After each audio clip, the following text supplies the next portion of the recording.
اعوذ باللہ من الشیطان الرجیم بسم اللہ الرحمن الرحیم ولا تقولن لشيء إني فاعل ذلك غدا إلا أن يشاء الله واذكر ربك إذا نسيت وقل عسى أن يهديني ربي لأقرب من هذا رشدا ولبثوا في كهفهم 300 سنين وازدادوا 9 صدق اللہ العظیم۔ سورۃ الکہف کل شروع ہوئی تھی اور اس کے 3 رکوع مکمل ہوئے تھے۔ اصحاب کہف کا واقعہ آپ حضرات کے سامنے چل رہا تھا۔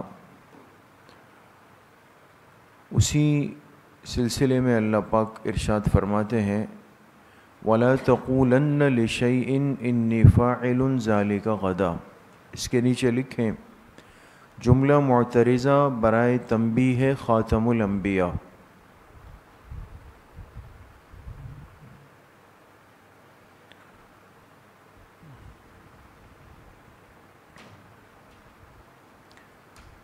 جملہ معترضہ برائے تنبیہ خاتم الانبیاء۔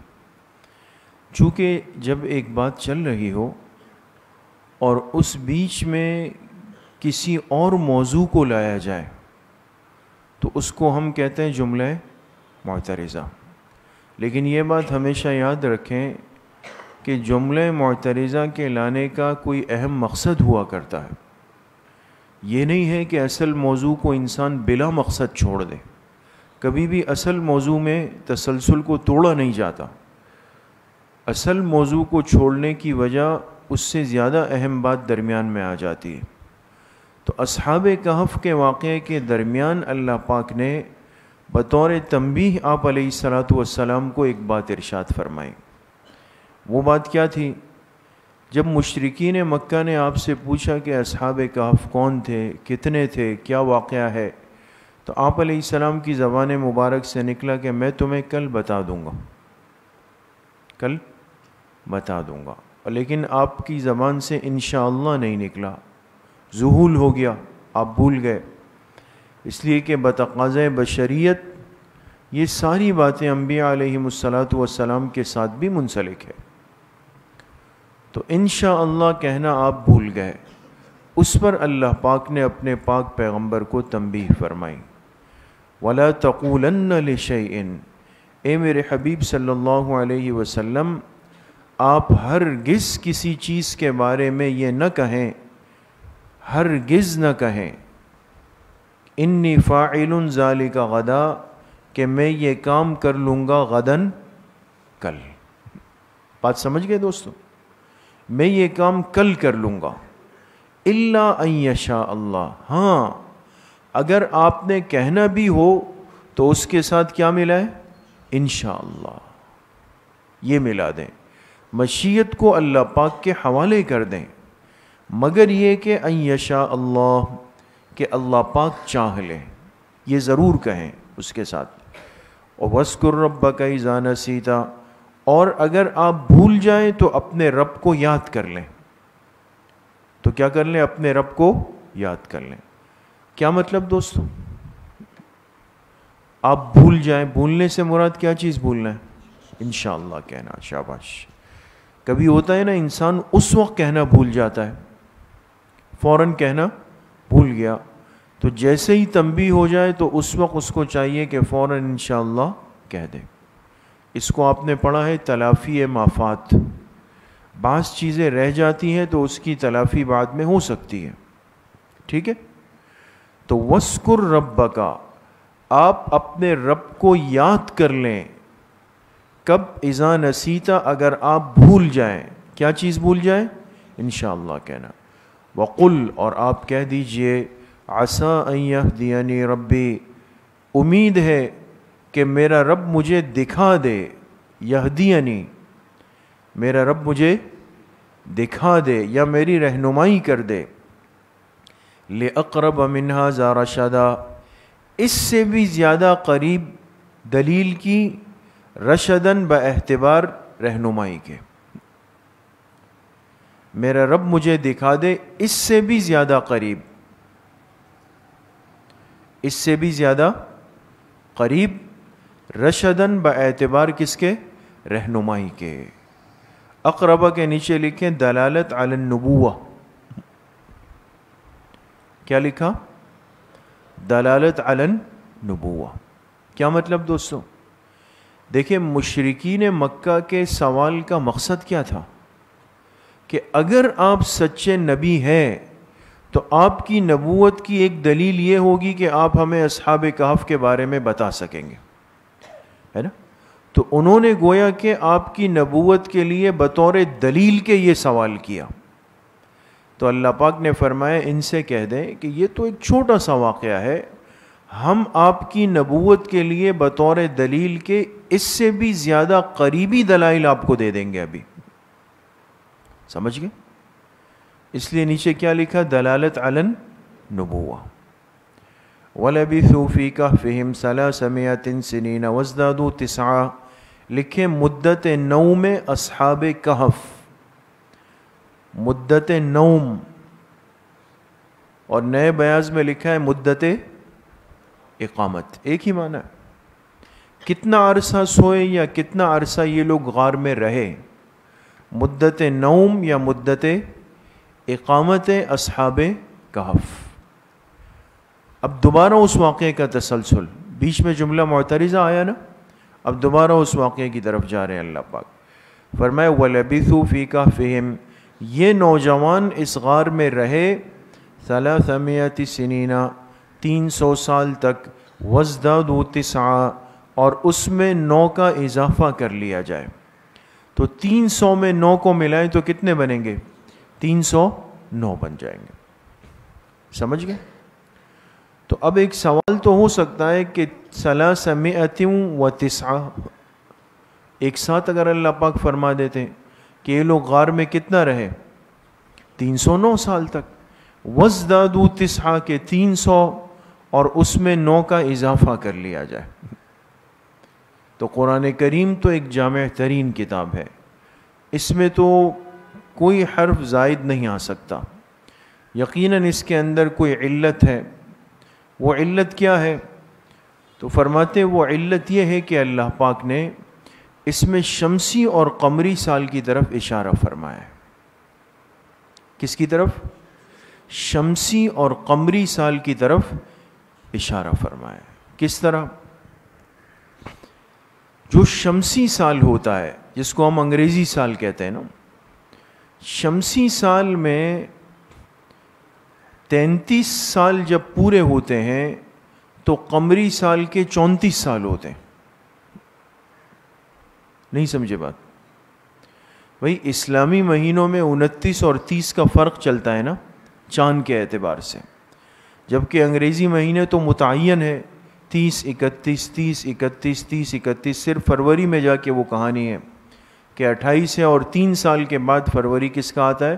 29 کا آتا ہے نا؟ اس لیے جو بچہ 29 فروری کو پیدا ہو اس کی سالگرہ 4 سال کے بعد آتی ہے، خرچہ بچ جاتا ہے۔ تو اب دیکھیں 33 سال انگریزی سال کے جب پورے ہوتے ہیں 33 سال، تو قمری سال کے کتنے سال ہو جاتے ہیں؟ 34 سال۔ تو اب 100 سال انگریزی کے اگر پورے ہوں 100 سال، تو اس میں کتنا اضافہ ہوگا؟ 3 سال کا اضافہ ہوگا۔ 100 سال میں 3 سال کا اضافہ ہوگا، اور 200 سال میں 6 سال کا، اور 300 سال میں 9 سال کا اضافہ ہوگا۔ اب سمجھ گئے دوستو؟ تو اللہ پاک نے گویا کہ واضح کر دیا کہ اگر تم شمسی سال کو گننا چاہو گے تو ان کی مدت اقامت کتنی ہے؟ 300 سال، اور قمری سال کو گننا چاہو گے تو ان کی مدت اقامت 309 سال ہے۔ سمجھ میں آ گئے؟ اس لیے ایسا فرمایا۔ قُلِ اللَّهُ أَعْلَمُ بِمَا لَبِثُوا، حاشیے پر لکھیں، اگر لکھا ہوا ہے پہلے سے تو دیکھ لیں، نہیں لکھا ہوا تو لکھ لیں۔ کیا لکھیں؟ اس آیت میں 4 دعوے ہیں۔ آپ نے جو خلاصہ پڑھا نا دوستو شروع میں، اس میں لکھا تھا نا کہ سورۃ الکہف میں کتنے دعاوی ہے؟ 4۔ وہ 4 دعوے اس آیت میں آ رہے ہیں۔ اس آیت میں 4 دعوے ہیں، لکھ لیا؟ قل اللہ اعلم بما لبثوا، قل آپ کہہ دیجئے کہ اللہ پاک ہی زیادہ خوب جانتے ہیں، بما لبثوا جتنی مدت یہ اصحاب کہف غار میں رہے، یہ اللہ ہی بہتر جانتے ہیں. سمجھ گئے؟ اس میں یہ اشارہ کر دیا کہ غیر ضروری سوالات کو اللہ پاک کے سپرد کر دینا چاہیے. جو چیزیں ہمارے ایمانیات، احکامات اور ضروریات کا حصہ نہیں، اس میں وقت ضائع نہیں کرنا چاہیے. اب اصحاب کہف کی مدت اقامت کتنی ہے، اس کے بارے میں کوئی سوال ہوگا قیامت کے دن؟ اس کے بارے میں کوئی سوال نہیں ہے. تو بعض لوگوں کو آپ نے دیکھا ہوگا ان کا موضوع بحث اس قسم کی باتیں بن جایا کرتی ہے کہ جی اس پر تھوڑی بحث ہو جائے کہ یہ کتنا ہے اور اس کا کتنا عرصہ ہے اور اس کا کیا رنگ ہے اور اس کا کیا عنوان ہے، ان چیزوں میں لگ جاتے ہیں. تو قرآن کریم سے سمجھ میں آتا ہے قل اللہ اعلم بما لبثوا، وہ کتنا رہے یہ زیادہ بہتر کون جانتا ہے؟ اللہ تعالیٰ. لہو غیب السماوات والارض، دعویٰ نمبر 1، یہ پہلا دعویٰ ہے کہ عالم الغیب ذات کس کی ہے؟ اللہ تعالیٰ. اسی کے پاس آسمانوں اور زمین کا غیب ہے. غیب کہتے ہیں پوشیدہ بات، پوشیدہ بات کو غیب کہا جاتا ہے. آسمان اور زمین کی پوشیدہ باتیں، پوشیدہ چیزیں اللہ ہی کے علم میں. ابصر بہ و اسمع، لکھیں دعویٰ نمبر 2. کیا ہی خوب دیکھنے والا اور کیا ہی خوب سننے والا ہے. یہ فعل تعجب کے صیغے ہیں نا. کیا ہی خوب دیکھنے والا، کیا ہی خوب سننے والا ہے. ما لہم من دونہ من ولی، دعویٰ نمبر 3، ان لوگوں کے لیے اللہ کے علاوہ کوئی مددگار نہیں. ولی کے نیچے لکھے مختار کل، مختار کل. ولا یشرک فی حکمہ احدا، دعویٰ نمبر 4، اور اللہ کے فیصلوں میں کوئی ایک بھی شریک نہیں ہو سکتا. اللہ کے فیصلوں میں کوئی ایک بھی شریک نہیں ہو سکتا. وَاتْلُ مَا أُوحِيَ إِلَيْكَ مِن كِتَابِ رَبِّكَ، لکھیں فرائض خاتم الانبیاء. یہاں سے آپ علیہ الصلوۃ والسلام کے فرائض، فرائض کس کو کہتے ہیں؟ ذمہ داریوں کو، اس کا ذکر ہو رہا ہے. اللہ کے آخری پیغمبر کی ذمہ داریاں کیا تھیں؟ دیکھیں وَاتْلُ مَا أُوحِيَ إِلَيْكَ، لکھیں فریضہ نمبر 1. پہلا فریضہ کیا ہے؟ فرمایا آپ پڑھ کر سنائیں جو آپ پر وحی کی گئی آپ کے رب کی کتاب میں سے. اتلو، تلا یتلو کے معنی کیا آتے ہیں؟ تلاوت کرنا. دیکھیں معلوم ہوا کہ تلاوت قرآن کریم مستقل آپ علیہ السلام کے فرائض میں شامل ہے. تلاوت اور تعلیم میں فرق ہے نا، یا نہیں؟ تلاوت الگ چیز ہے، تعلیم الگ چیز ہے. لہذا قرآن کریم کی نفس تلاوت یہ منصب نبوت الگ ہے، اور قرآن کریم کی تعلیم یعنی اس کو سمجھا کر امت تک پہنچانا یہ پیغمبر کا منصب الگ ہے. دونوں میں فرق ہے.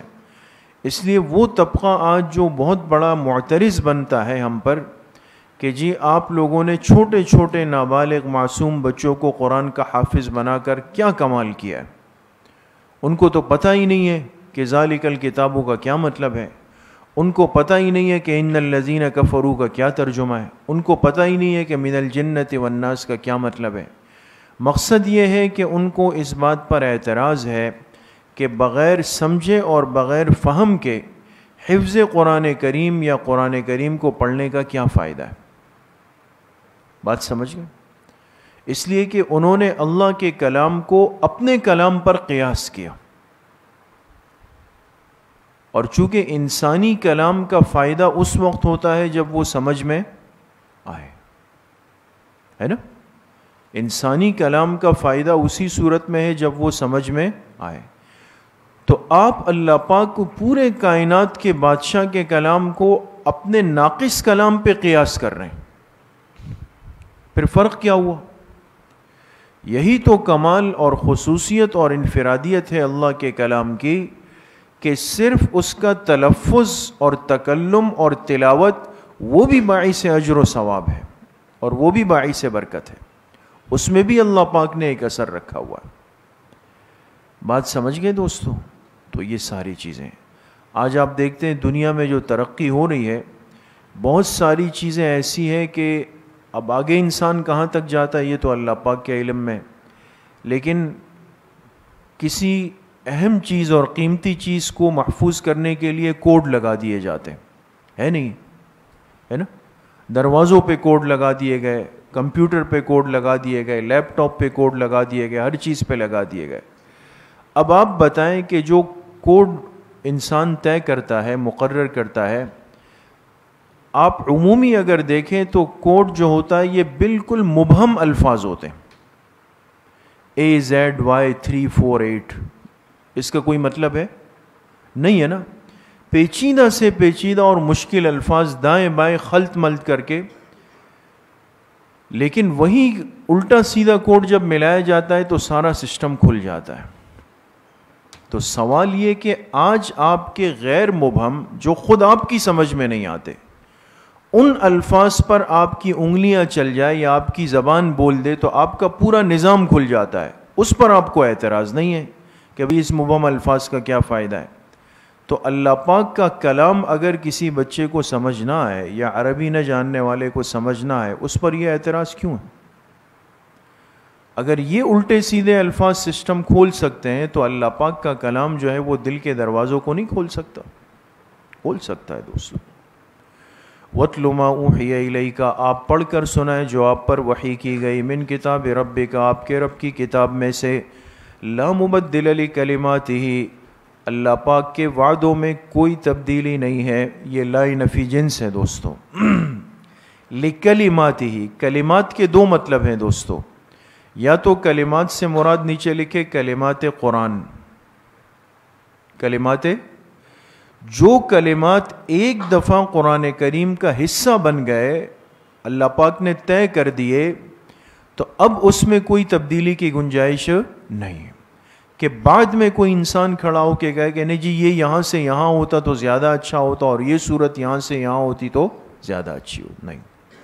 دوسرا قول یہ کہ کلمات ہی سے مراد ہے اللہ کے وعدے، اللہ کے وعدے، اللہ کے وعدوں میں کوئی تبدیلی نہیں۔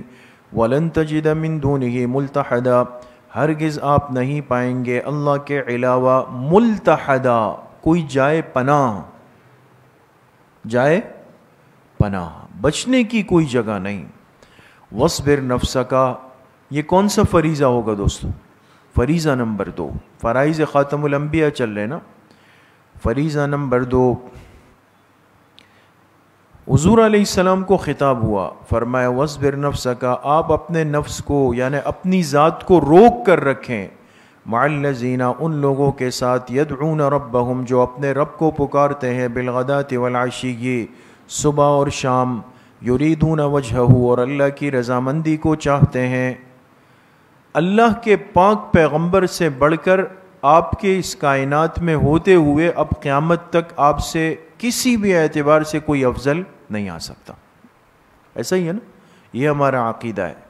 لیکن آپ اندازہ لگائیں کہ اللہ پاک نے اس انسان کو سمجھانے کے لیے کہ صحبت صالحین ایک انسان کے لیے کس قدر ضروری ہے، کہ حضور علیہ السلام کو حکم ہوا کہ آپ بھی اپنے آپ کو ان صحابہ کے ساتھ جوڑ کر رکھیے جو صبح شام میری یاد میں لگے ہوئے، جو صبح شام میری یاد کے اندر لگے ہوئے۔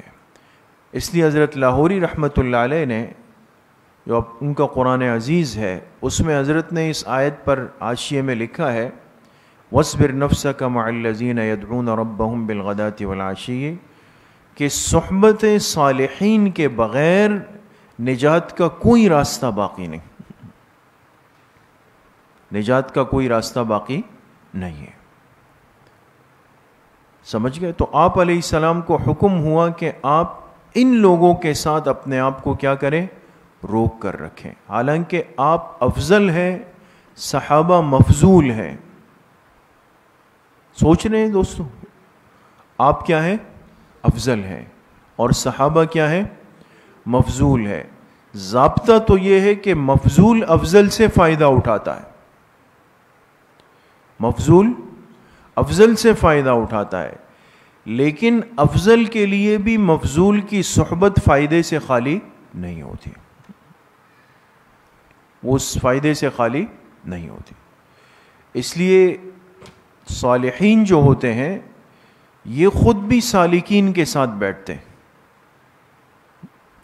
صالحین کن کے ساتھ بیٹھتے ہیں؟ سالکین کے ساتھ بیٹھتے ہیں۔ بات مشکل تو نہیں ہو گئی ہے دوستو؟ تو سالک تو اس کو کہتے ہیں جو بالکل مبتدی طالب علم ہوتا ہے۔ بھئی آپ کسی شیخ سے جا کر بیعت ہوتے ہیں تو ہم کیا کہتے ہیں؟ حضرت میں اصلاح کا بہت محتاج ہوں اور میں چاہتا ہوں آپ سے تھوڑی اپنے نفس کی اصلاح کروا لوں۔ یہ ابتدا کرنے والا کیا کہلاتا ہے؟ سالک، سین کے ساتھ، ہاں کیا کہلاتا ہے؟ سالک۔ لیکن یہ جو شیخ کے پاس گیا ہے تو وہ شیخ اس کی نظر میں سالک نہیں ہے، وہ صالح ہے، سواد کے ساتھ، ہے نا؟ تو سالک نے فائدہ اٹھانا ہے کس سے؟ صالح سے۔ ضابطہ تو یہ ہے، لیکن فرمایا کہ صالحین کا سالکین کے ساتھ بیٹھنا بھی فائدے سے خالی نہیں ہوتا، ان کو بھی ضرورت ہوتی ہے، ان کو بھی ضرورت ہوتی ہے۔ اس لیے حضرت حکیم اختر صاحب رحمۃ اللہ علیہ نے اس کی مثال دی کہ دیکھیں جب ہوائی جہاز چلتا ہے نا، ہوائی جہاز میں آپ جب بیٹھیں گے تو آپ نے ایک چیز پہ غور کیا ہوگا کہ جب یہ چلنے لگتا ہے تو آگے نہیں جاتا، تھوڑا ریورس آتا ہے پیچھے۔ کسی نے غور کیا ہے نا؟ ہوائی جہاز میں اب یہ بھی دعا دے دیں اللہ سب کو ہوائی جہاز میں بیٹھنا نصیب فرما دے عافیت کے ساتھ، عمرے اور حج کے سفر کے لیے اللہ نصیب فرما دے۔ تو اب دیکھیں ہوائی جہاز میں جب آپ بیٹھیں گے نا تو کتنی طاقتور چیز انسان نے اللہ کے دی ہوئی ذہن کی نعمت سے بنائی ہے کہ وہ سینکڑوں مسافروں کو گھنٹوں میں ایک جگہ سے دنیا کے دوسرے کونے میں پہنچاتا ہے۔ لیکن جب یہ چلنے لگتا ہے نا تو یہ آگے نہیں جاتا، یہ تھوڑی دیر اس کو ریورس لایا جاتا ہے، پیچھے آئے گا، لازمی آئے گا۔ اور عجیب بات یہ ہے کہ اس کو جو چیز پیچھے لا رہی ہوتی ہے یہ اس جہاز کی اپنی طاقت نہیں ہے۔ ایک چھوٹی سی ایک گاڑی ہوتی ہے، کبھی اگر آپ دیکھ لیں ایک چھوٹی سی چیز ایک گاڑی سی ہوتی ہے، یہ آ کر اپنے ایسے دونوں کنڈے جہاز سے جوڑ لیتی ہے آگے، چھوٹی سی چیز ہے، اور یہ پھر اس کے زور پر جہاز کو پیچھے لایا جاتا ہے، یہ ضروری ہے۔ اب جہاز آپ سمجھے کہ ایک بڑی بلڈنگ کھڑی ہوئی ہے اور اس بلڈنگ کے نیچے پارکنگ میں گاڑی کی کیا حیثیت ہے، لیکن مسئلہ یہ کہ جہاز کو اڑان بھرنے کے لیے ریورس لانا ضروری ہے اور ریورس لانے کے لیے اس چھوٹی گاڑی کا ہونا ضروری ہے۔ تو حضرت نے فرمایا دیکھیں کبھی کامل کو بھی اپنے فائدے کے لیے مفضول کی ضرورت ہوا کرتی۔ تو چاہے مقربین جس مقام تک بھی پہنچ جائے وہ بھی غذا کے محتاج ہوتے ہیں، ان کو بھی ضرورت ہوتی ہے۔ وَلَا تَعْدُ عَيْنَاكَ عَنْهُمْ لکھے فریضہ نمبر 3، اور آپ کی نگاہیں ان سے تجاوز نہ کریں۔ آپ کی نگاہیں ان سے، تعدو کا ترجمہ لکھیں تجاوز۔ یہ صحابہ اکرام کی شان ہے دوستو، اللہ کو اتنے محبوب تھے، یعنی اگر اس کائنات میں صحابہ کے ہوتے ہوئے کوئی اور محبوب ہوتا نا، کوئی اور اللہ کو، تو اللہ اپنے آخری پیغمبر کو حکم دیتے کہ آپ ان کو دیکھتے رہیں۔ سمجھ رہے بات کو؟ لیکن حضور علیہ السلام کو حکم کیا ہوا کہ کن سے نگاہیں نہ ہٹائیں؟ صحابہ سے۔ ان سے قیمتی لوگ تھے نہیں دنیا میں، ان سے آپ کی نگاہیں تجاوز نہ کریں۔ سب سے زیادہ نبوت کی نگاہیں صحابہ پہ پڑی ہے دوستو۔ ترید زینت الحیات الدنیا، کہ آپ لگ جائیں دنیا کی زینت کو تلاش کرنے میں، یہ ترجمہ لکھے کہ آپ کیا ہو جائیں؟ لگ جائیں دنیا کی زینت کو تلاش کرنے میں۔ تو انسان جب نیک لوگوں کے ساتھ نہیں بیٹھتا تو دنیا کی چیزوں کو دیکھنے لگ جاتا ہے. پھر آج جو ہم اس گاڑی کو للچا کے دیکھتے ہیں, اس گھر کو للچا کے دیکھتے ہیں, اس موبائل کو للچا کے دیکھتے ہیں, اس کی وجہ کیا ہے؟ نیک لوگوں کی مصاحبت اتنی کم ہو گئی ہے, تو جب وہ نگاہیں ان پہ نہیں پڑ رہی تو ترید زینت الحیات الدنیا, پھر لازمی نتیجہ کیا ہوگا کہ دنیا کی زینت کی تلاش شروع ہو جائے گی. پھر بات سمجھ گئے؟ وَلَا تُطِعْ مَنْ أَغْفَلْنَا قَلْبَهُ عَنْ ذِكْرِنَا لکھیں فریضہ نمبر 4.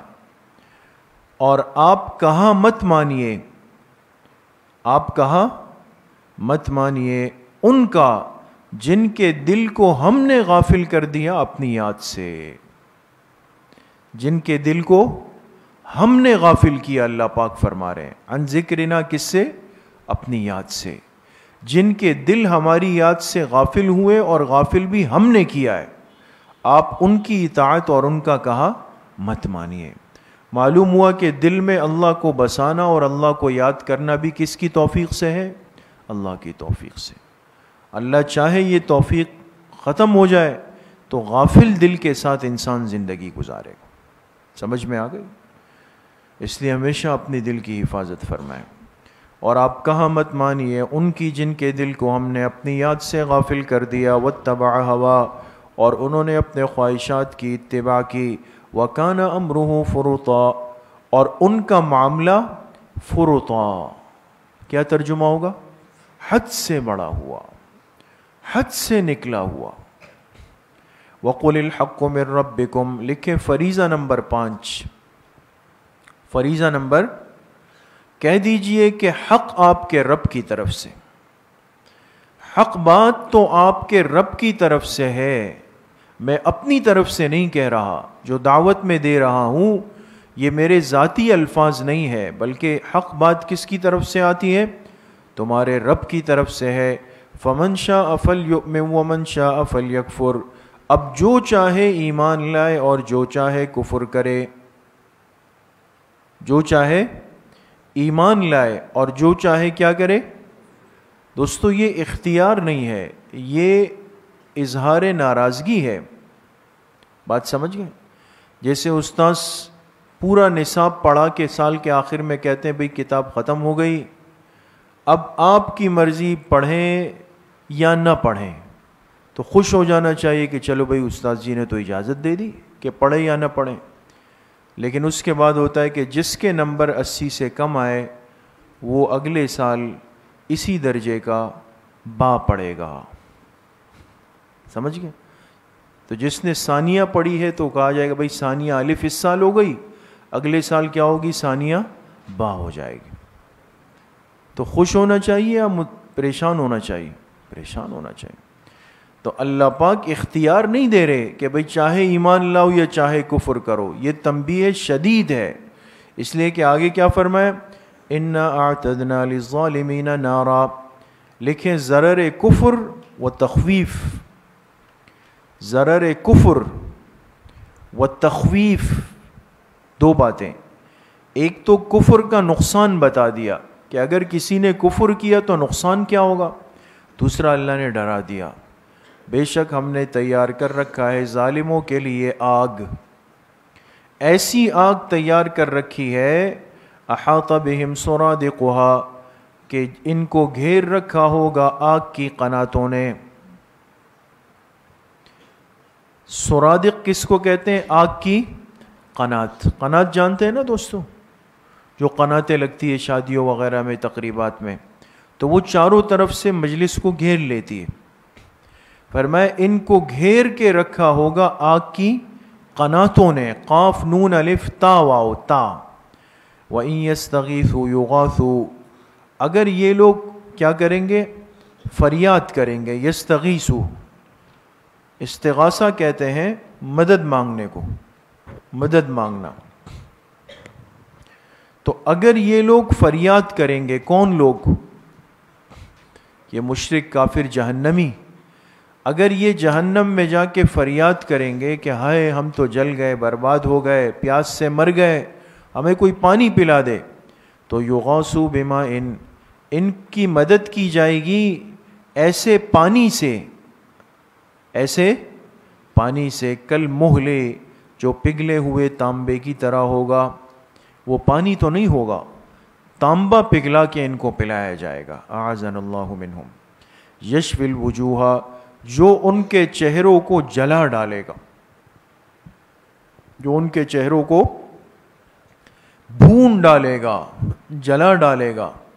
بئس الشراب، کیا ہی برا پانی ہے، کیا ہی برے پینے کی چیز ہے. وساءت مرتفقا، اور کیا ہی بدترین آرام گاہ ہے، کیا ہی بدترین آرام گاہ ہے. ان الذین آمنوا وعملوا الصالحات، لکھے نفع ایمان و بشارت. اوپر ضرر کفر تھا نا، کفر کا نقصان کیا ہے، اب ایمان کا نفع کیا ہے، فائدہ کیا ہے. نفع ایمان و بشارت، بشارت کہتے ہیں خوشخبری کو.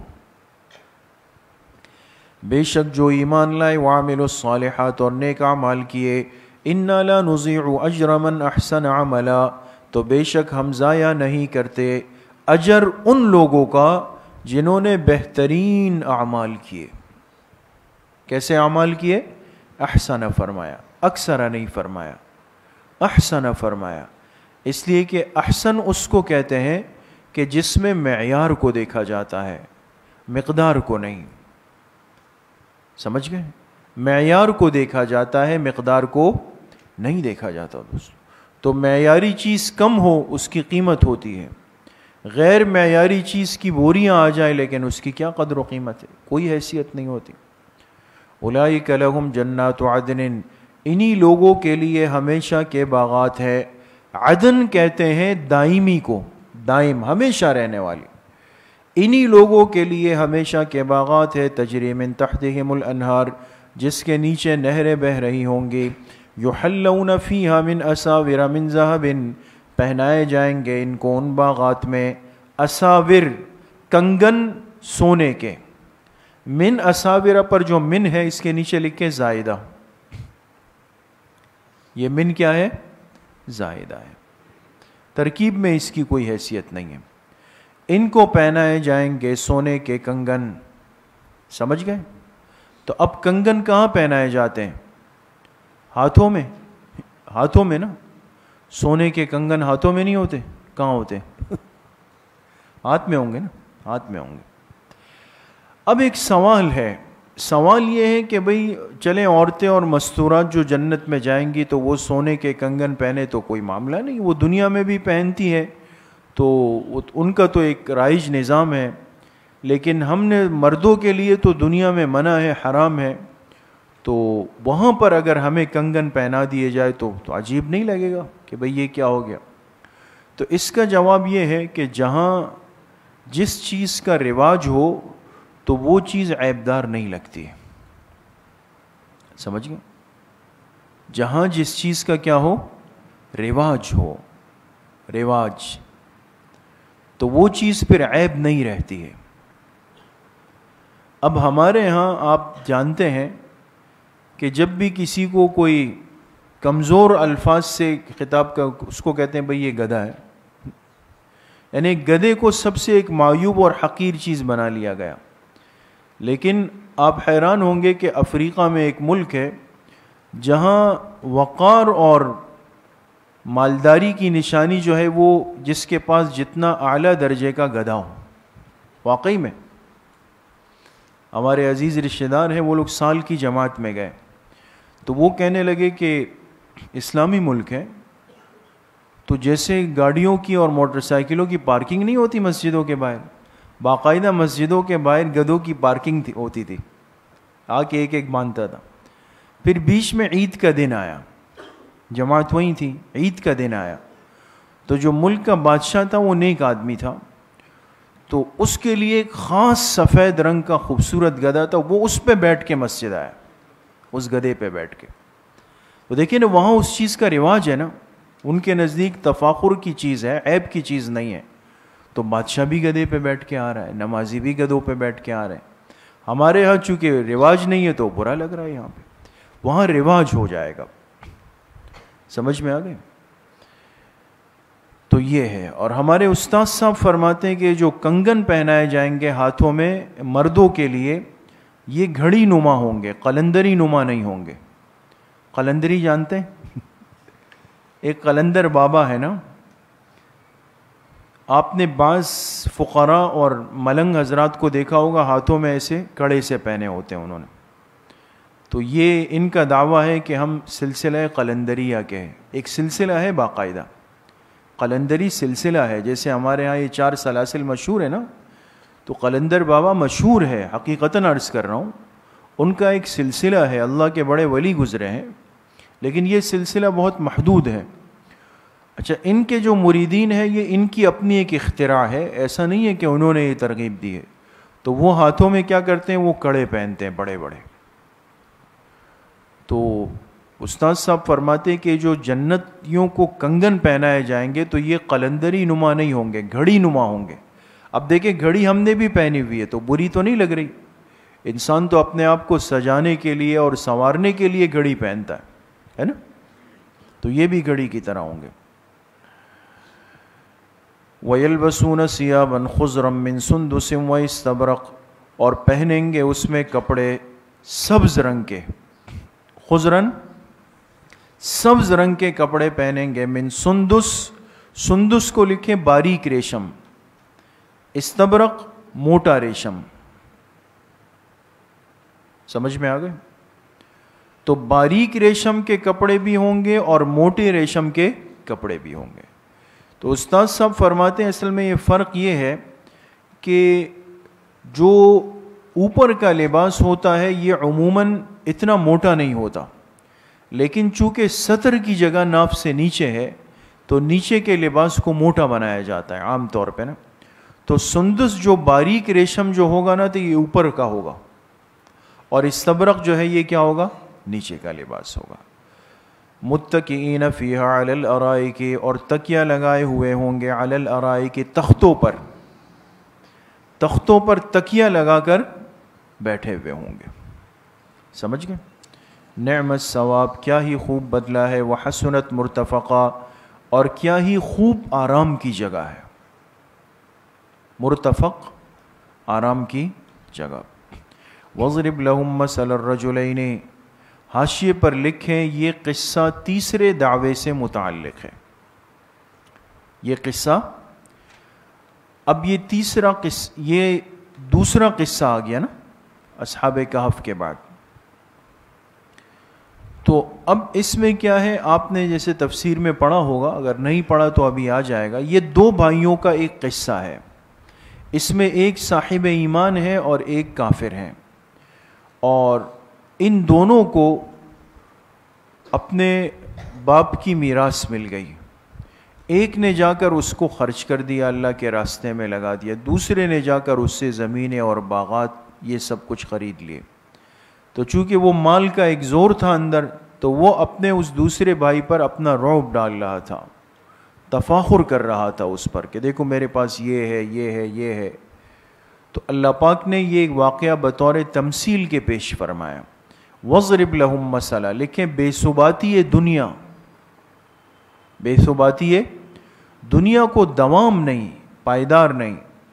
فرمایا بیان کریں ان لوگوں کے لیے مثال, رجلین, ان 2 آدمیوں کی, جعلنا لأحدہما جنتین من اعناب, کہ ہم نے ان میں سے ایک کو, احدہما کے نیچے لکھے مشرک, جو مشرک بھائی تھا نا اس کا تذکرہ, ہم نے ان میں سے ایک کو جنتین, 2 باغ دیے. کتنے باغ؟ 2 باغ دیے. من اعناب, کس کے؟ انگور کے. انگور کے 2 باغ دیے. اور وحففناہما بنخل, اور ہم نے اس کو گھیر دیا کھجوروں سے. یعنی یہ قیمتی ترین زمین ہوا کرتی ہے کہ ایک زمین میں کئی قسم کے پھلوں کی فصل آ جائے.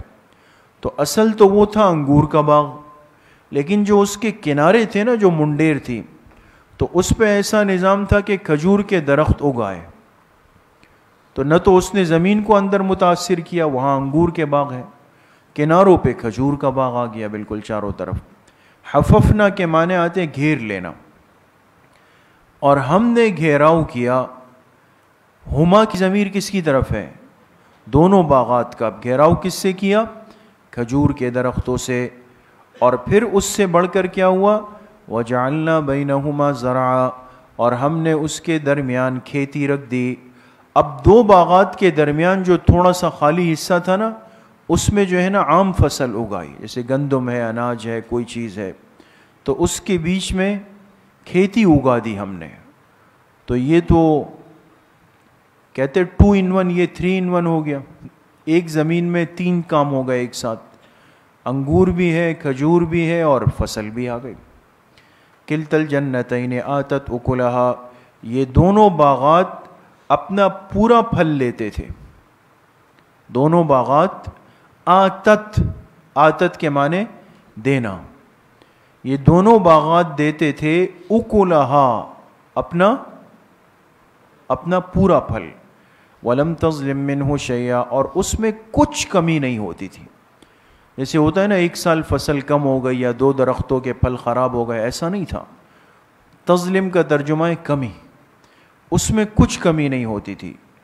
اور پھر کرم بالائے کرم، وفجرنا خلالہما نہرا، ہم نے ان دونوں باغات کے بیچ میں نہر کو بھی جاری کر دیا. اب وہ زمین جس کا اپنا پانی ہونا وہ بہت قیمتی ہے. ایک تو وہ نم رہتی ہے، گیلی رہتی ہے، بہت مفید ہوتی ہے فصلوں کے لیے، کہیں اور سے پانی لانا نہیں پڑتا، خرچہ نہیں کرنا پڑتا. ہم نے جاری کر دی اس کے بیچ میں نہر. وَكَانَ لَهُ ثَمَرٌ، ثمر کے 2 ترجمے، اور اس کا خوب پھل تھا، ایک ترجمہ یہ، اور اس کا خوب پھل تھا. دوسرا قول یہ کہ اور اس کے لیے سامان عیش تھا، اس کے لیے سامان عیش و عشرت کی زندگی. اب یہ سب کچھ کون سے بھائی کے پاس تھا؟ مشرک.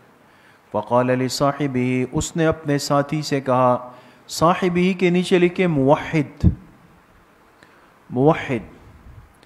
اس سے کیا کہا؟ وَهُوَ يُحَاوِرُهُ، جبکہ یہ اس سے باتیں کر رہا تھا.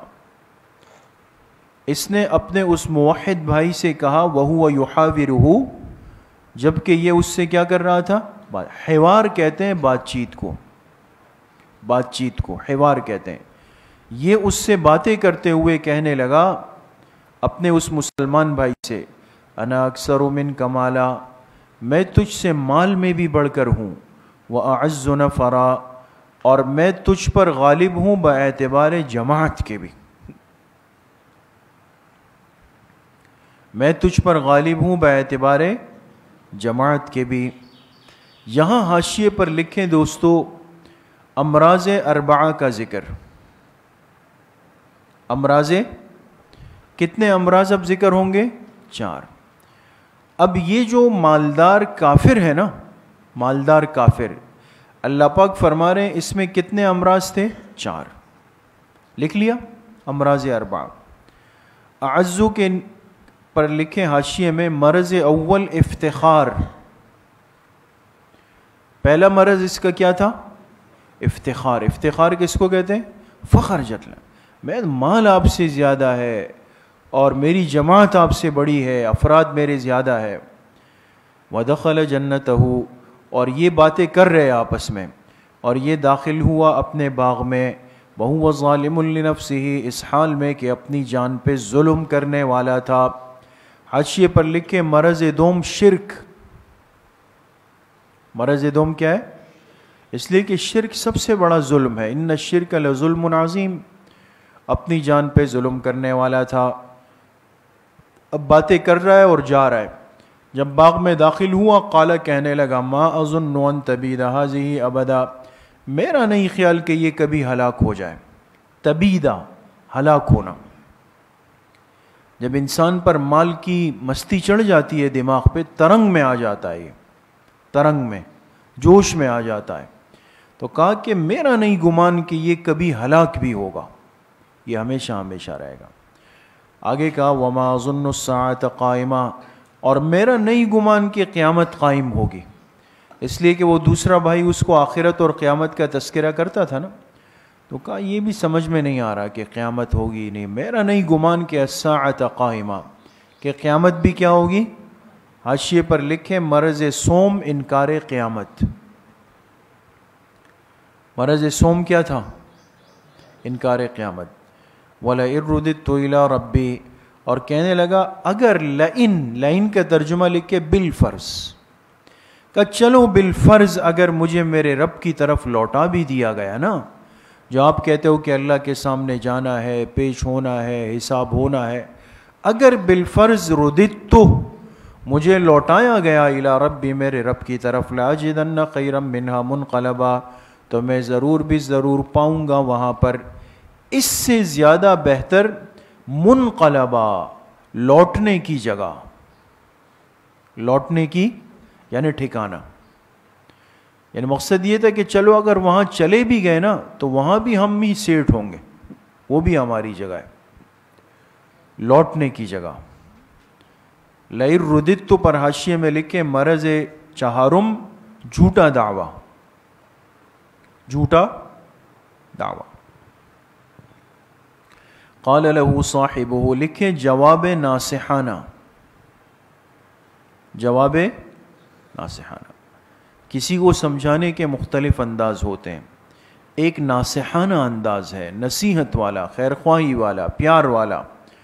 تو اس کے اس موحد بھائی نے اس کو پہلے تو ناصحانہ جواب دیا. قال له صاحبہ، اس کے ساتھی نے اس کو جواب میں کہا، صاحبہ کون ہے؟ موحد ہے. وہو یحاورہ، جب کہ وہ اس سے بات چیت کر رہا تھا. اکفرت بالذی خلقک من تراب، کہا کیا تم نے انکار کیا اس ذات کا جس نے تجھے پیدا کیا مٹی سے؟ اس ذات کا انکار کر رہے ہو جس نے تمہیں پیدا کیا کس سے؟ ترابن کے نیچے لکھے مادہ بعید، مادہ اس لیے کہ ہمارا جسم براہ راست مٹی سے نہیں بنا، لیکن مٹی کا ایک طویل عمل چلا ہے کہ مٹی میں بیج آتا ہے، اس سے پودا سبزہ اگتا ہے، وہ خوراک بنتی ہے، جانور اس کو کھاتا ہے، پھر جانور کو ہم ذبح کرتے ہیں، پھر اس کا گوشت ہم کھاتے ہیں، پھر وہ گوشت جسم میں خون بنتا ہے اور یہ خون نطفہ بنتا ہے، اس سے بچہ بنتا ہے. تو مٹی ہماری اصل تو ہے، لیکن کون سا مادہ ہے؟ مادہ بعید، ایک دور کا تسلسل ہے اس میں. کہا جس نے تجھے پیدا کیا مٹی سے، ثم من نطفۃ، اور پھر کس سے؟ نطفے، پانی کے قطرے سے. لکھے مادہ قریب، اس لیے کہ براہ راست وجود سے جڑا ہوا ہے. پھر پیدا کیا تجھے نطفے سے، پانی کے قطرے سے. ثم سواک رجلا، پھر اللہ نے تجھے درست کر دیا رجلاً، انسان بنا کر. کیا بنا کر؟ پورا جسم بن گیا، تم ایک کامل انسان بن گئے.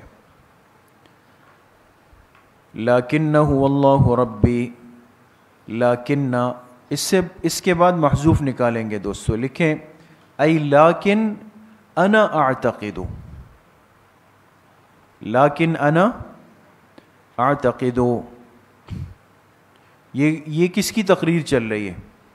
موحد کی. کہا لیکن میرا اعتقاد اور ایمان یہ ہے کہ هو اللہ ربی، وہ اللہ میرا رب ہے، ولا اشرک بربی احدا، اور میں اپنے رب کے ساتھ کسی کو شریک نہیں کر سکتا.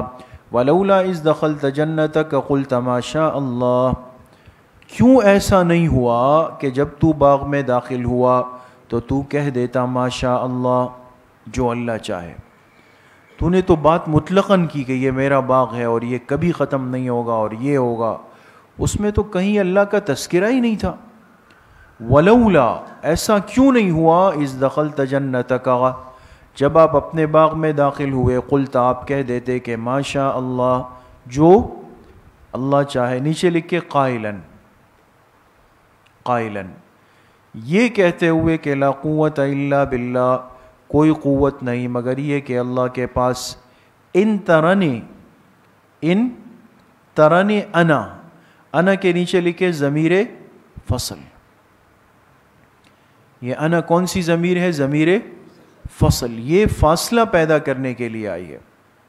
ان ترنی انا اقل منکا، اقل کے نیچے لکھے مفعول ثانی لترنی،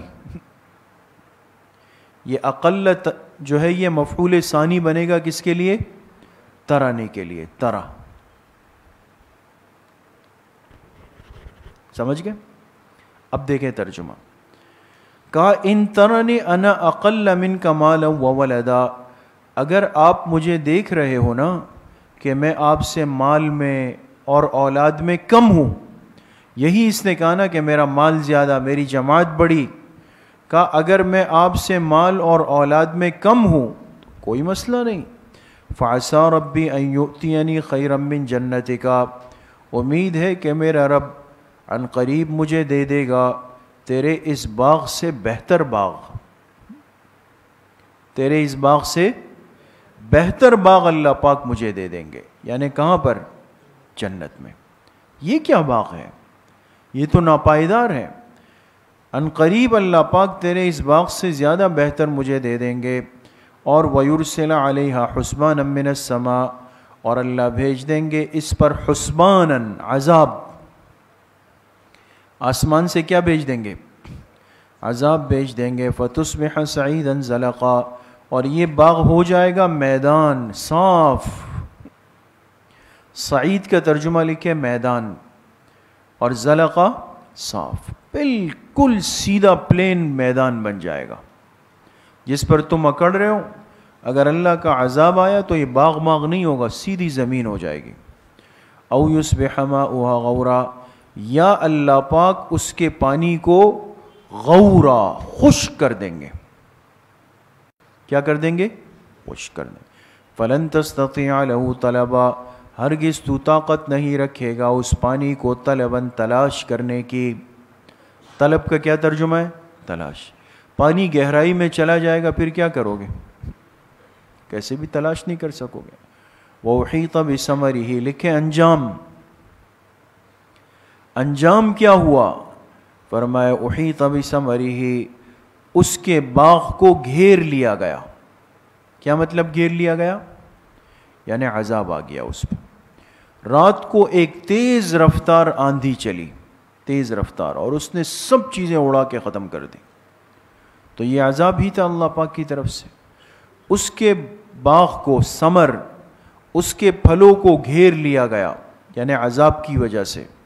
فَأَصْبَحَ يُقَلِّبُ كَفَّيْهِ، پس صبح کیا ہوا؟ ہتھیلیاں ملنے لگا.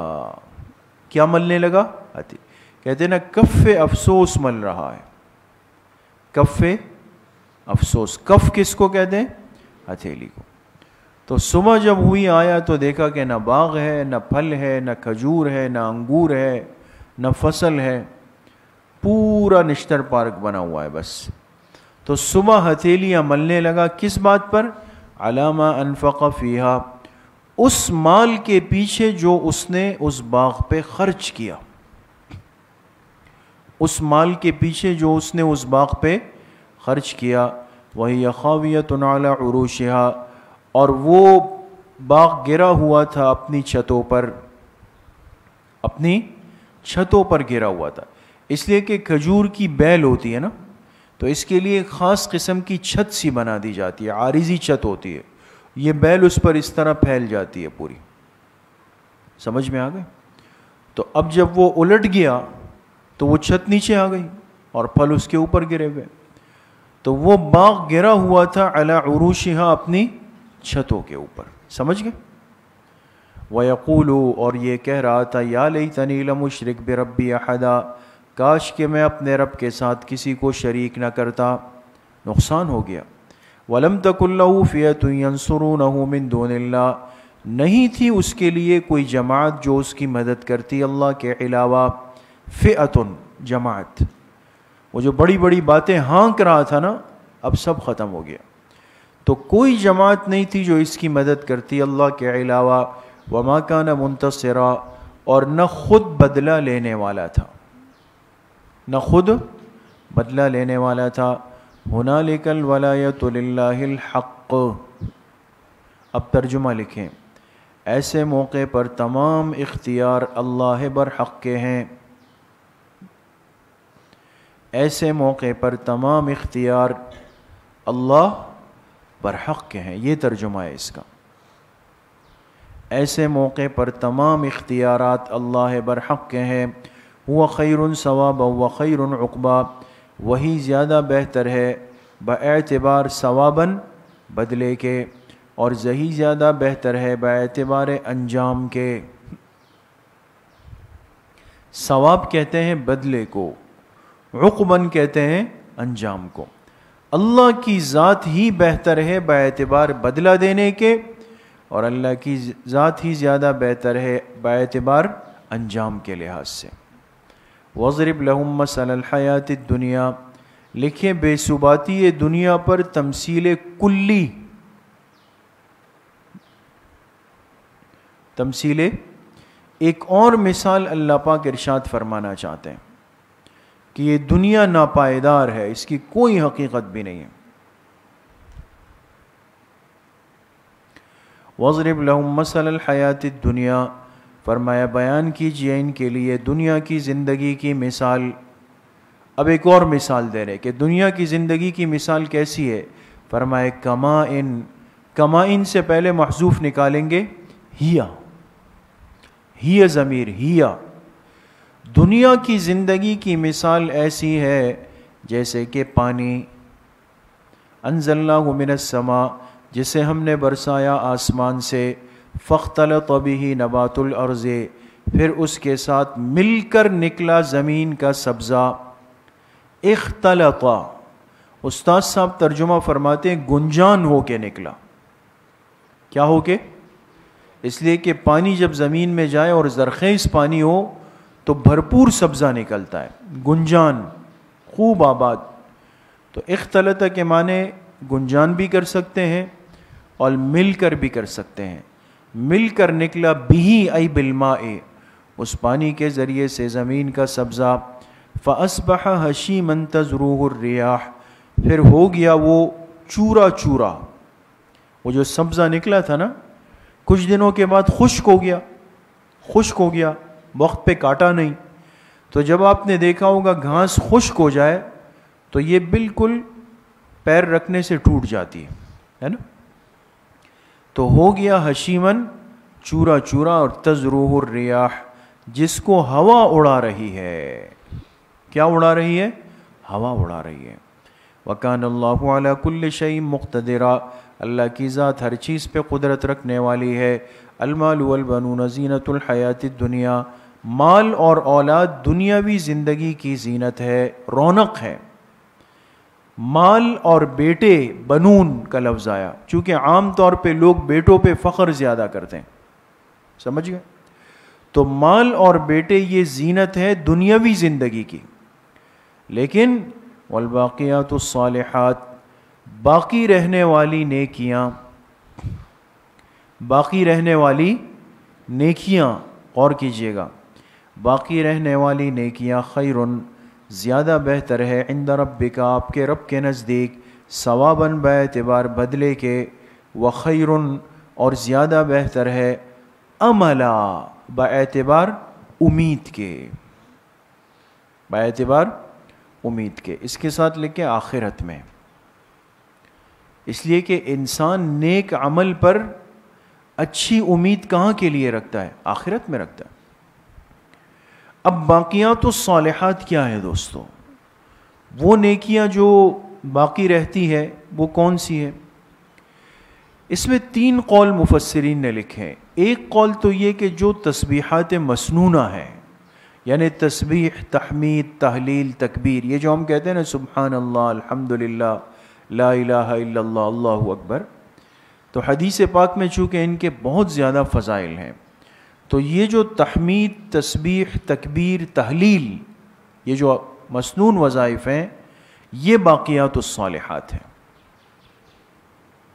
سمجھ گئے؟ دوسرا قول یہ ہے کہ باقیات الصالحات سے مراد کیا ہے؟ مطلقاً اعمال صالحہ،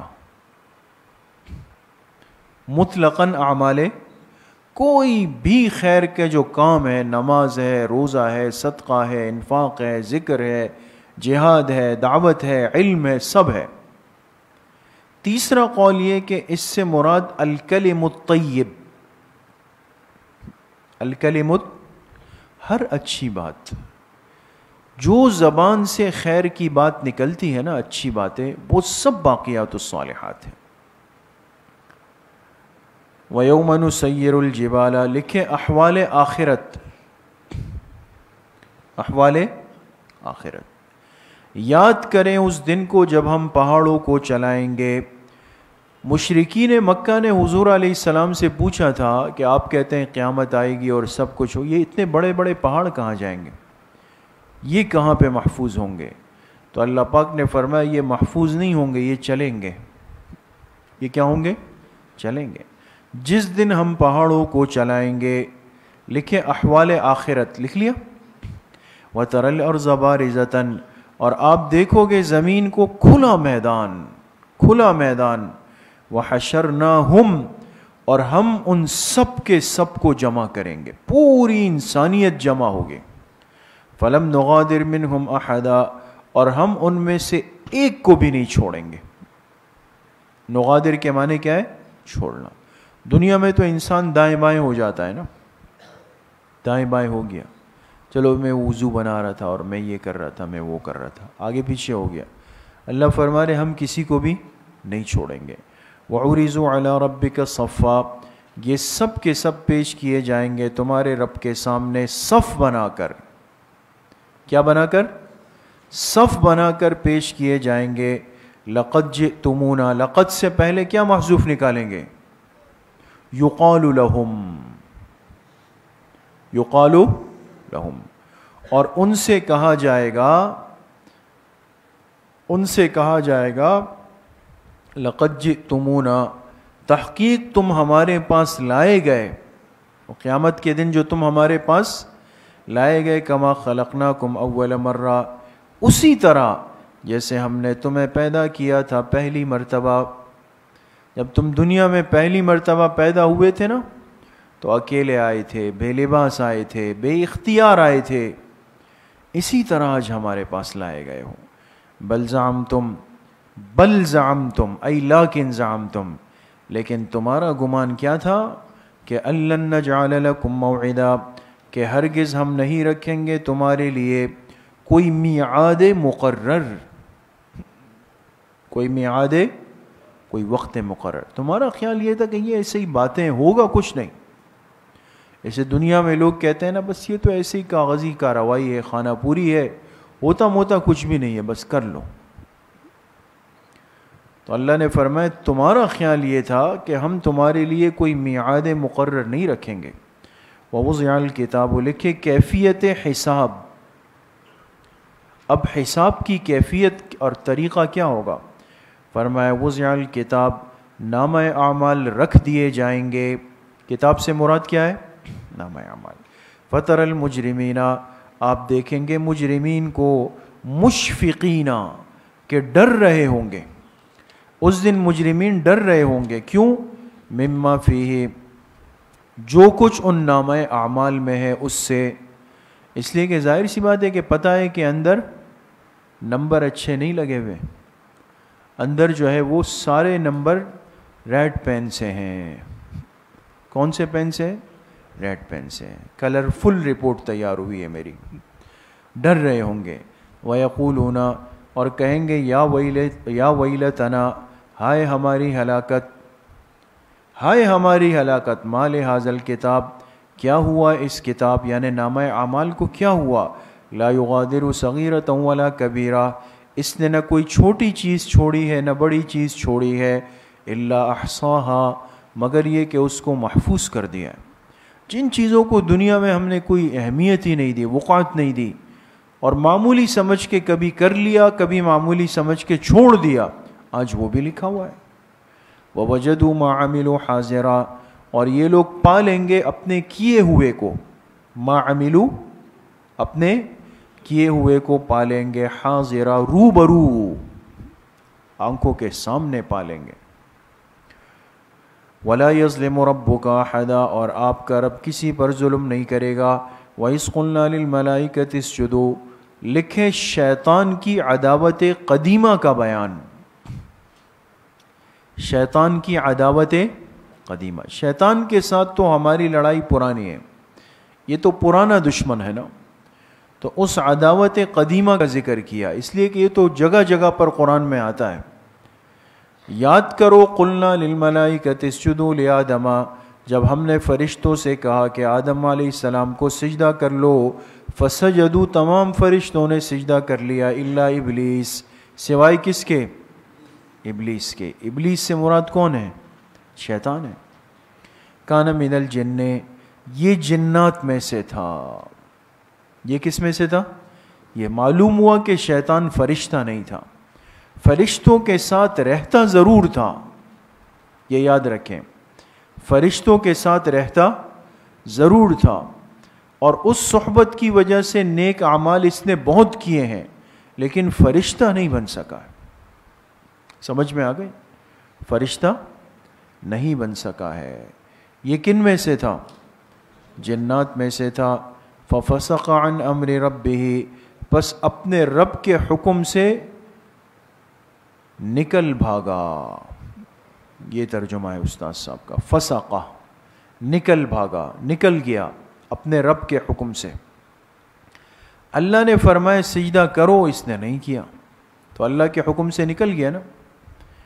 افتتخذونہ وذریتہ اولیاء من دونہ، اب اللہ پاک نے اس کا مختصر تعارف کیا شیطان کا کہ یہ وہی ہے، پہلے دن کا نافرمان ہے یہ بدبخت۔ تو پھر اللہ نے اب مخاطب کیا کہ ان کفار کو، کیا تم بناتے ہو اس شیطان کو، وذریتہ، اور اس کے چیلوں کو، ذریت کہتے ہیں اولاد کو، اولاد، فرمائے تم بناتے ہو اس شیطان کو اور اس کی اولاد۔ اولاد سے مراد یہاں پر اس کے چیلے ہیں۔ چیلے جانتے ہیں نا، آج کل کی آسان اصطلاح میں چمچے، جو اس کے چیلے ہیں، چمچے ہیں، فرمائے شیطان کو اور اس کے چیلوں کو تم بناتے ہو اولیاء، دوست، من دونی، مجھے چھوڑ کر، وہم لکم عدو، جبکہ وہ تمہارے واضح دشمن ہے۔ بئس للظالمین بدلا، کیا ہی برا بدلہ ہے ظلم کرنے والوں کے لیے۔ سمجھ میں آ گئی بات دوستوں؟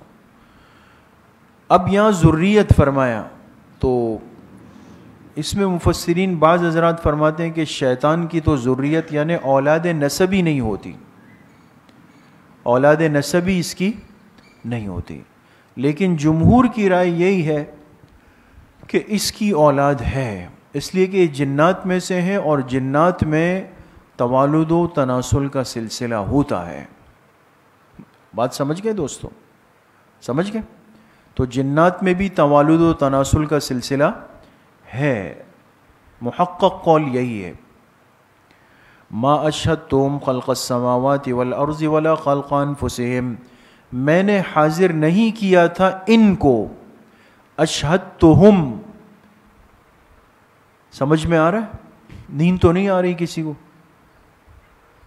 ما اشہدتہم، میں نے حاضر نہیں کیا تھا ان کو، یعنی یہ جو کافر ہیں ان کو میں نے حاضر نہیں کیا تھا، خلق السماوات والارض، آسمان و زمین کے بنانے کے وقت، آسمانوں اور زمین کے بنانے کے وقت، ولا خلق انفسہم، بلکہ خود ان کے بنانے کے وقت بھی یہ لوگ نہیں تھے۔ سمجھ گئے؟ تو آج کافر کہتے ہیں کہ جی اللہ پاک کے ساتھ تو قدرت میں فلاں بھی شریک ہے، فلاں بھی شریک ہے، فلاں بھی شریک ہے، جو مشرکین کا عقیدہ ہے نا۔ تو بھئی ایک آدمی یہ کہے کہ جی یہ دیوار میں نے بنائی تھی اکیلے، دوسرا کہے نہیں اس کے ساتھ دو ساتھی اور بھی تھے، تو مزید کا دعویٰ کرنے والا اسی صورت دعویٰ کرے گا جب وہ دیکھ رہا تھا، ہے نا۔ تو اللہ پاک نے فرمایا جب آسمان اور زمین بن رہے تھے تو ان مخنچوؤں میں سے تو کوئی بھی موجود نہیں تھا، ایک بھی نہیں تھا اس وقت، دعویٰ کیسے کر رہے ہیں؟ بلکہ جب یہ لوگ خود بن رہے تھے تب اس کا بھی ان کو نہیں پتا کہ ہم کیسے بنے۔ سمجھ میں آ گئی؟ وَمَا كُنْتُ مُتَّخِذَ الْمُضِلِّينَ عَضُدًا، اور میں نہیں بنانے والا ہوں ان گمراہوں کو دست و بازو، عضد کہتے ہیں دست و بازو کو، میں نہیں بنانے والا ہوں مضلین، مضل کس کو کہتے ہیں؟ گمراہ کرنے والا۔ تو اب ایسے نالائق ہیں کہ چلے اگر پھر کچھ کرنا بھی تھا تو کچھ کام کے آدمی کو لاتے کہ بھئی یہ فلاں نے کیا ہے، لیکن لائے بھی تو ایسے ٹیڑھے میڑے کو جو کسی کام کا بھی نہیں. سمجھ میں آ گئی؟ وہ مرزائیوں کے خلاف تحریک جب چل رہی تھی نا ختم نبوت کی، مرزا غلام قادیانی کے خلاف جب تحریک ختم نبوت چلی پاکستان میں، تو اس وقت جو ہے ایک بہت بڑا جلسہ ہوا کہ بھئی آئینی اور قانونی طور پر ان کو غیر مسلم نامزد کیا جائے. 1973 میں یہ تحریک چلی نا. بھٹو صاحب مرحوم نے یہ عظیم فیصلہ کیا. تو ہم نے سنا ہے کہ ایک بہت بڑا جلسہ تھا یہاں پر، اس میں تمام مسالک کے علماء اور یہ جمع تھے. تو ایک شیعہ عالم تقریر کر رہے تھے، شیعہ عالم، وہ بھی ختم نبوت کی تحریک میں یہ لوگ بھی آ گئے تھے، شیعہ حضرات بھی آ گئے تھے، بلائے نہیں گئے تھے. دو جملوں میں فرق ہوتا ہے. تو اس نے جب تقریر شروع کی تو اس نے کہا کہ قادیانیوں سے کہ تم اتنے بیوقوف اور نادان احمق ہو کہ تم نے اللہ پاک کے لیے جو نبی بنانے کی کوشش کی تو جس آدمی کو چنا تو وہ تو ایک آنکھ سے کانا ہے. کانا تھا نا مرزا، ایک آنکھ اس کی دبی ہوئی تھی اور مجموعہ امراض تھا، بہت ساری خرابیوں کا مجموعہ تھا یہ. تو پیچھے حضرت اقدس بنوری رحمۃ اللہ علیہ تشریف فرما تھے جو اس تحریک کے امیر تھے نا، وہ تو بڑے حسین و جمیل منور انسان تھے. تو اس شیعہ عالم نے اسٹیج پر مڑ کے کہا کہ اللہ کے بندو، بنانا تھا تو پھر ایسے آدمی کو بنا لیتے، کم از کم جس کی وجاہت اور خوبصورتی تو مسلم ہے. تم نے بنایا بھی تو ایسے کو کہ جس ایک آنکھ سے کیا ہے، کانا ہے، اور جو سلس البول کا مریض تھا ہر وقت، اور نسیان اس پر غالب رہتا تھا ہر وقت. اور خود اس نے لکھا مرزا نے کہ مجھے کثرت بول کا مرض تھا تو میں اپنے ساتھ جیب میں وہ رکھتا تھا استنجا کے لیے ڈھلی جو ہوتی ہے نا پتھر کی، تو ڈھیلا رکھتا تھا جیب میں. اور دوسری طرف حد درجہ اشتیاق تھا میٹھا کھانے کا، تو ایک جیب میں مٹھائی کا ٹکڑا ہوتا تھا، ایک جیب میں استنجا کا ڈھیلا ہوتا تھا. یہ مرزا نے خود لکھا. تو نسیان اتنا زیادہ تھا کہ اکثر ایسا ہوتا کہ جب مٹھائی کی طلب ہوتی تو اس والے جیب میں ہاتھ ڈال دیتا جو ڈھیلے والا ہے نا، وہ لے کر اور استنجا کے لیے وہ مٹھائی والا جیب لے کر استعمال کر لیتا. اعاذنا اللہ منہم. تو دوستو یہ محرومی کی مہر ہوتی ہے، اللہ پاک لگا لیتے ہیں. بس اللہ ہمارے ایمان کی حفاظت فرمائے. فتنوں کا دور ہے. وَيَوْمَ يَقُولُونَ ادْعُوا شُرَكَائِيَ الَّذِينَ زَعَمْتُمْ، لکھے تخویف اخروی،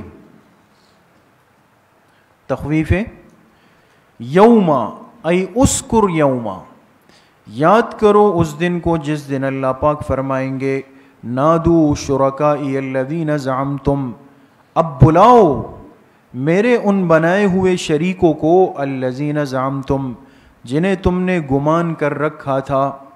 زعمتم کے لیے لکھے معبودن، کیا لکھے؟ جنہیں تم نے کیا گمان کر رکھا تھا؟ معبود. میرے مقابلے میں جن کو تم نے معبود گمان کر رکھا تھا آج ذرا ان کو بلاؤ تو. فدعوہم، تو یہ آواز دے دیں گے کہ شاید کوئی جواب آ جائے وہاں سے.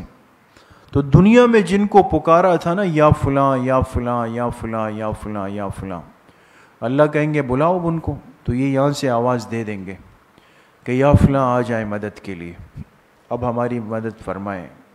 فلم یستجیبوا لہم، تو وہ ان کو کوئی جواب نہیں دیں گے. کوئی جواب، وہ اتنا ٹائم نہیں ہوگا ان کے پاس کہ ان کو جواب دے سکیں. وجعلنا بینہم موبقا، اور ہم رکھ دیں گے ان کے درمیان موبقا، آڑ، آڑ یا رکاوٹ. اللہ پاک فرماتے ہیں ہم آڑ یا رکاوٹ قائم کر دیں گے. ورأى المجرمون النار، اور مجرمین دیکھ لیں گے آگ کو. فظنوا، تو وہ یقین کر لیں گے. یہاں ظن یقین کے معنی میں ہے دوستو. ظن کس کے معنی میں؟ یقین. وہ یقین کر لیں گے کہ انہم مواقعوہا کہ بے شک انہیں اس میں گرنا ہے، اس آگ میں گرنا ہے، ولم یجدوا عنہا مصرفا اور وہ نہیں پائیں گے اس آگ سے مصرفا پھرنے کی جگہ۔ وَلَقَدْ صَرَّفْنَا فِي هَذَا الْقُرْآنِ لِلنَّاسِ مِنْ كُلِّ مَثَلٍ، لکھے جامعیت قرآن، جامعیت قرآن۔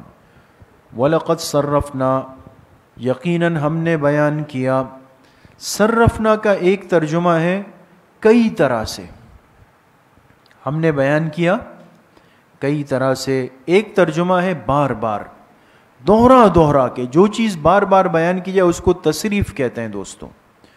ہم نے کئی طرح سے بیان کیا یا ہم نے بار بار بیان کیا اس قرآن کریم میں، للناس سے لوگوں کے لیے، من کل مثل ہر عمدہ مضمون، ہر عمدہ مضمون بیان کیا۔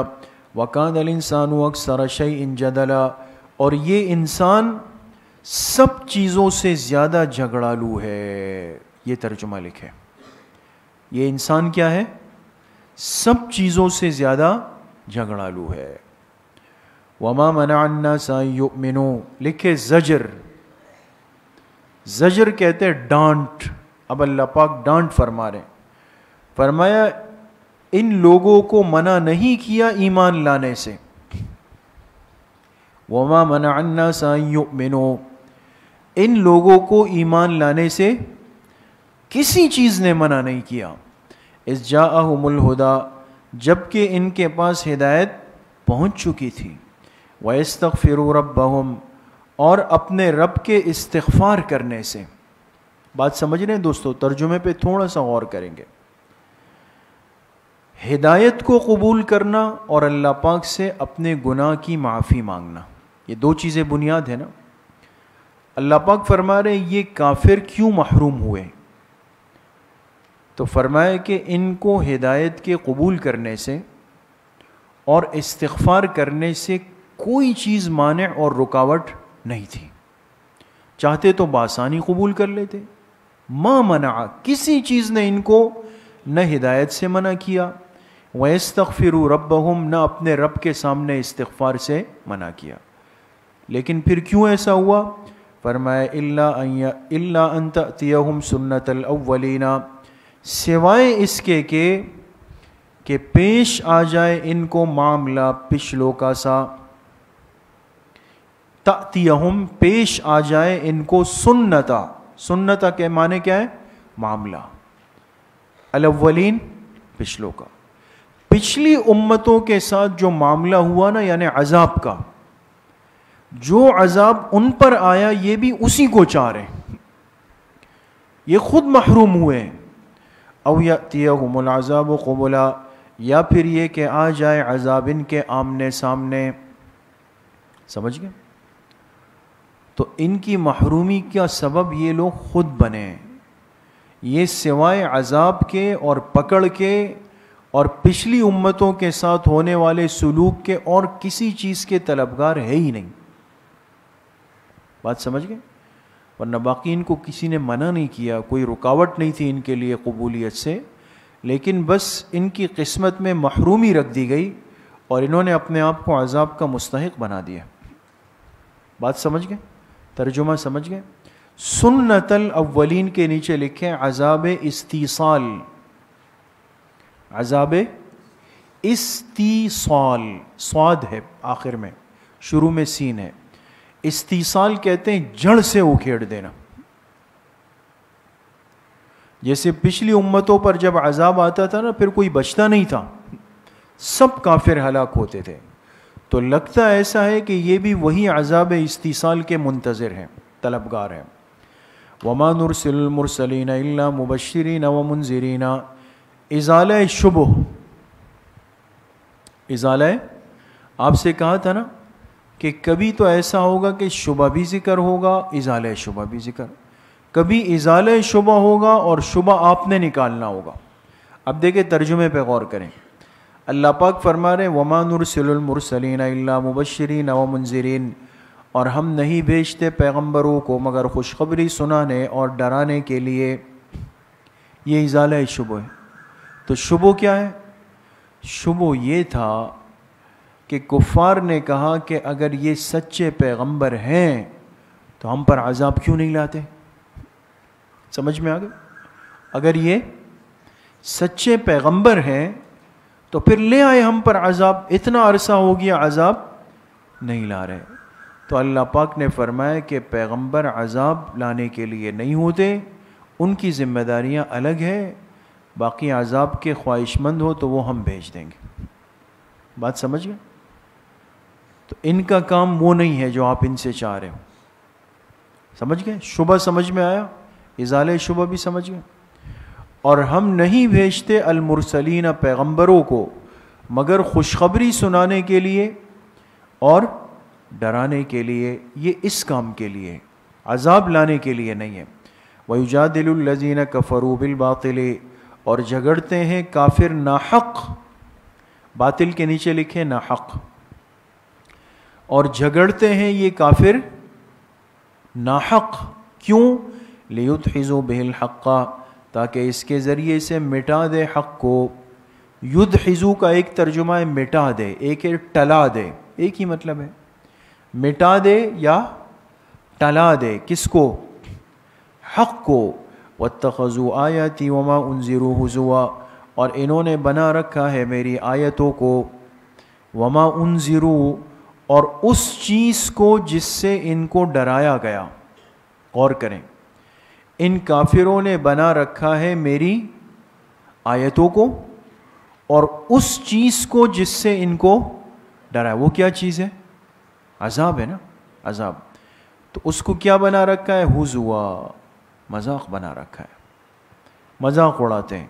ومن اظلم ممن ذکر بآیات ربہ، لکھے زجر، کون اس سے بڑا ظالم ہوگا، ممن ذکر، جس کو نصیحت کی جائے، بآیات ربہ، اپنے رب کی آیتوں کے ساتھ، فأعرض عنها، پھر بھی وہ منہ پھیر لے۔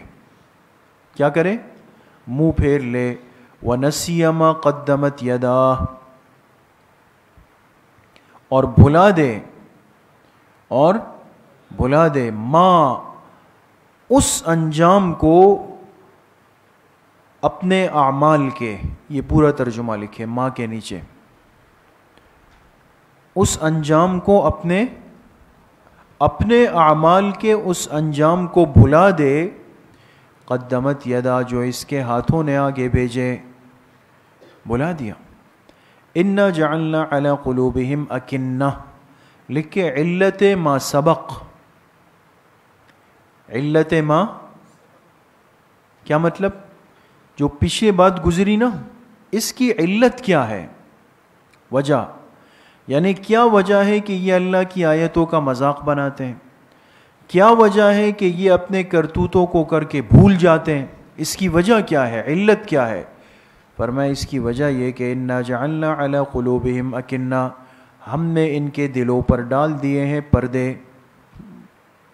ہم نے ان کے دلوں پر کیا ڈال دیے ہیں؟ پردے ڈال دیے، ایفقہوہ، حق بات کو سمجھنے سے، حق بات کو سمجھنے سے پردے ڈال دیے۔ وفی آذانہم وقرا، اور ان کے کانوں میں بوجھ ہے۔ وقرا کیا ہے؟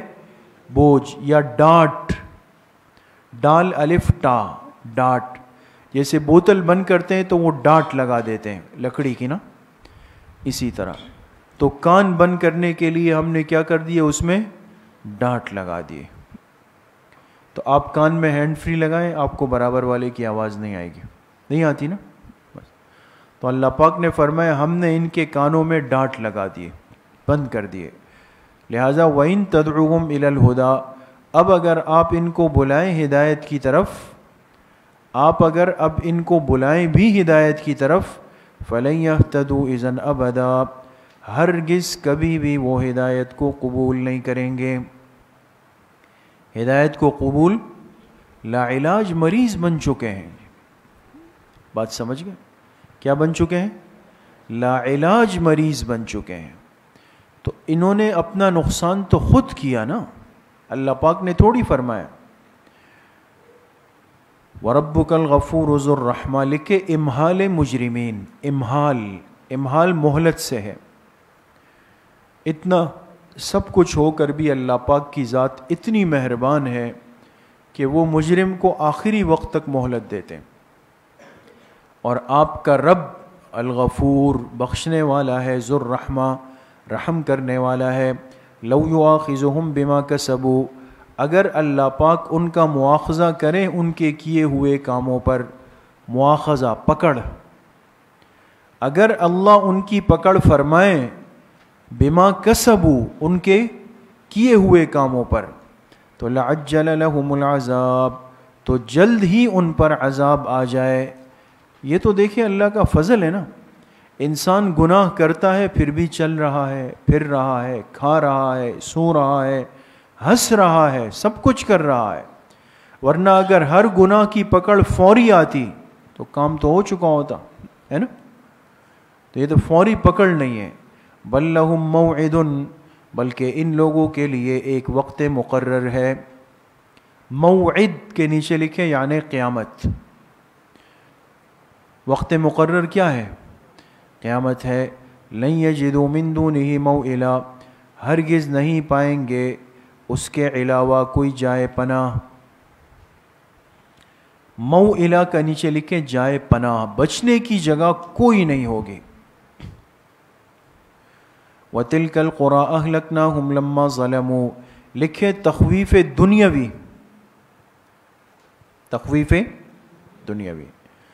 اور فرمایا یہ ایک بستی کا قصہ تھا، یہ ایک بستی کا قصہ تھا.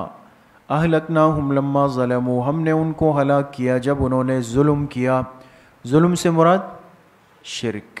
وَجَعَلْنَا لِمَهْلِكِهِمْ مَوْعِدًا، اور ہم نے مقرر کر رکھا تھا ان کی ہلاکت کے لیے موعداً ایک وقت متعین. بات سمجھ گئے؟ وَإِذْ قَالَ مُوسَىٰ لِفَتَاهُ، لکھیں یہ قصہ حاشیے پر لکھیں یہ قصہ پہلے دعوے سے متعلق ہے. کس سے؟ پہلے. یہاں سے وہ قصہ شروع ہو رہا ہے دوستو حضرت موسیٰ علیہ السلام اور حضرت خضر علیہ السلام کو. بس کر لیں.